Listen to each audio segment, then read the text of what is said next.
छत्रपती संभाजीनगर ते पुणे या महामार्गावर अपघाताचे प्रमाण दिवसेंदिवस वाढत चालले.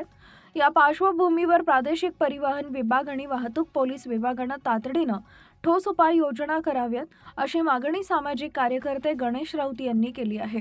महामार्गावर अनेक अवजड वाहनांना ब्रेक लाईट नसणे, वाहनांची तांत्रिक तपासणी न होणे तसेच नशा करून वाहन चालवण्याचे प्रकार सातत्यानं समोर येत आहेत. यामुळे अपघातांची संख्या वाढत असून प्रवाशांच्या जीविताला धोका निर्माण झालाय. अशा वाहन चालकांवर ड्रंक अँड ड्राईव्ह अंतर्गत गुन्हे दाखल करून कठोर कारवाई करावी, तसेच नियमांचं उल्लंघन करणाऱ्या अवजड वाहनांवर दंडात्मक कारवाई करावी अशी मागणी होत आहे.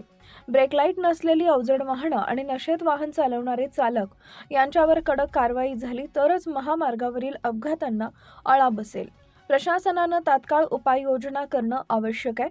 वाहतूक नियमांची कडक अंमलबजावणी आणि सातत्यपूर्ण तपासणी झाली तरच महामार्ग सुरक्षित बनेल अशी अपेक्षा नागरिक व्यक्त करतायत.